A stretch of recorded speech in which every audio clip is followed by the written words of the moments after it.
বাহালুল নামের একজন পাগল ছিলেন। বলেন কে? একটু আওয়াজ দিয়ে বলেন কে? বাহালুল নামের একজন পাগল। এই পাগলটা একটু আপনাদেরকে বুঝানোর জন্য এই ঘটনাটা আলোক করেছি, ভালো করে মনোযোগ দিয়ে শোনেন। এই বাহালুল পাগল বাদশার দরবারে চিঠি পাঠানোর জন্য প্রত্যেক দিন চিঠি পাঠায়, কিন্তু বাদশার গেটে একজন দারোয়ান থাকে। দারোয়ান চিঠিটা দেখে আর গ্রহণযোগ্য হয় না। গ্রহণযোগ্য না হওয়ার কারণে পাগল দৈনন্দিন চিন্তা করে আর কাঁদে, বলে আল্লাহ, আমি বাদশার দরবারে চিঠি পাঠাই কিন্তু চিঠিটা গ্রহণযোগ্য হয় না। আল্লাহ, আমার মাথার মধ্যে এমন কোন বীরেন দিয়ে যাও যে বীরেনের কারণে বাদশার দরবারে চিঠিটা গ্রহণযোগ্য হইবে। আল্লাহ রাব্বুল আলামিন দরবারে সিজদায় লুটিয়া গেলেন। সিজদার মধ্যে আল্লাহকে ডাক দিয়ে বলে আল্লাহ, আমি বাদশার দরবারে যাইব, আমার মাথার মধ্যে জেহেন ঢুকিয়া দাও। বাহালুল পাগল ডাক দিয়ে বল এইরকম ভাবে দোয়া করতেছেন।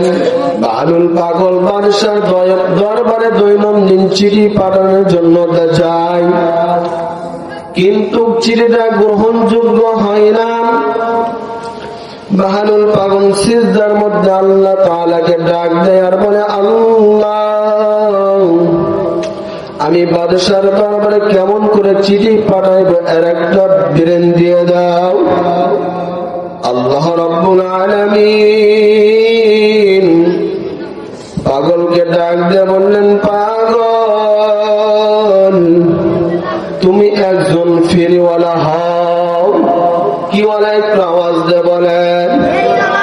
এ আব্বা জানেন, একটু জোরে আওয়াজ দিয়ে বলেন। ফেরিওয়ালা হও। পাগল ফেরিওয়ালা হইলেন। ফেরিওয়ালা তো বিভিন্ন রকমের হইয়া থাকে। যে বাদাম বিক্রি করে সেও কিন্তু এক ধরনের ফেরিওয়ালা, যে চুরি বিক্রি করে সেও কিন্তু এক ধরনের ফেরিওয়ালা, যে বরফ বিক্রি করে সেও কিন্তু এক ধরনের ফেরিওয়ালা। ওই পাগলটা বরফ বিক্রি করা ফেরিওয়ালা হইলেন। বরফ বিক্রি করতেছে আর বাদশার দরবারে যা বলেন, ইয়া আইয়ুহান নাস, ও সকল মানুষেরা, ওয়ারহামনি, আমার প্রতি একটু রহম করো, দয়া করো। যদি মাটিতে লাগে তাও শেষ হয়, হাতের তালার মধ্যে রাখলে তাও শেষ হয়। ও মানুষেরা, পাগল এইরকম ভাবে ডাকতে লাগলেন আর বলতে লাগলেন। এই কথাটা বাদশার কান পর্যন্ত পৌঁছিয়া গেল।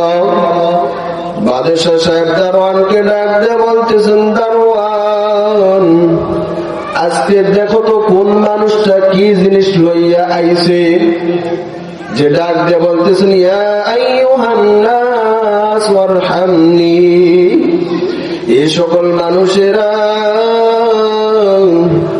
আমার প্রতি একটু রহম করো, দয়া করো। আজকে এমন একটা জিনিস তোমাদের দরবারে নিয়ে আইছি, খাইলেও শেষ হয়, না খাইলেও শেষ হয়। আহারে, আল্লাহু আকবার, আল্লাহু আকবার।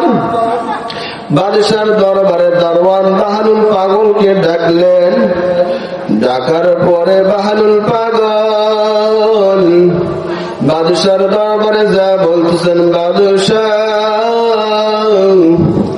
আপনার দরবারে আসার জন্য আমি দৈনন্দিন কয়েকদিন পর্যন্ত চিঠি পাঠাইছি, কিন্তু একটা দিনের চিঠিও গ্রহণযোগ্য হয় নাই।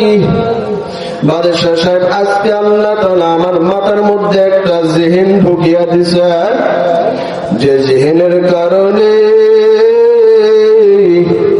আমি বাহালুল পাগল আপনার দরবার পর্যন্ত আসিয়াছি।